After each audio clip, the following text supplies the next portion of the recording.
Hello, Michigan Realtors, and welcome back to the Letter of the Law. Today we're going to look at the most common questions that arise with commission claims. We often get calls on the legal hotline from realtors who are understandably unhappy because they have lost a commission they believe they had earned.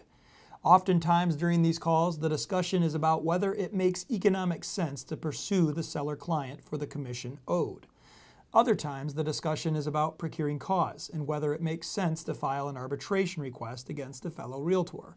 But sometimes, unfortunately, the answer is that under the facts, there is simply no means available for a realtor to collect a commission. In these situations, it is simply not worth a realtor's time to try and pursue a commission. The following are two real-life scenarios that may help realtors identify those situations where a commission cannot be collected.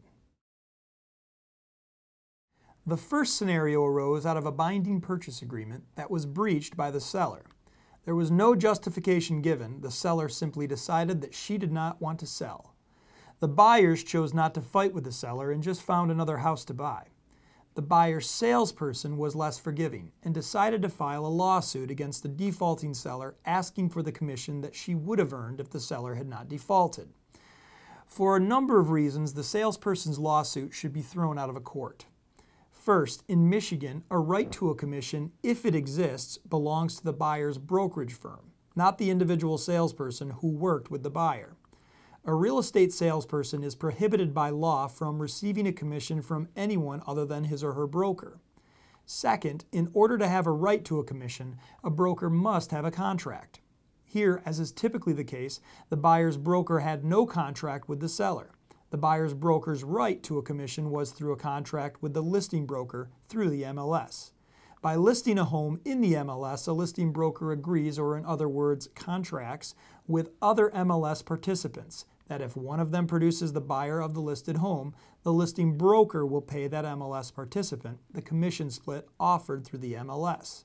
Again, however, this is an obligation of the listing broker to potential cooperating brokers. The seller has no contractual obligation to pay a commission to a cooperating broker. Third, one of the realtor's membership requirements is that a cooperating broker who claims a commission from a listing broker cannot go to court to collect that commission, but instead must file an arbitration request with the appropriate local realtor board. By joining the Realtor Trade Association, a real estate licensee agrees that a local board, not the courts, will decide any commission disputes. Fourth and finally, in order to arbitrate a claim to a commission, the transaction must have been successful. If the sale does not close for any reason, the buyer's broker has no claim to a commission. It does not matter which party was at fault. If the broker's client did not buy the home, the buyer's broker cannot pursue arbitration. In the second scenario, upon the expiration of his first listing contract, the seller listed his property with a different broker.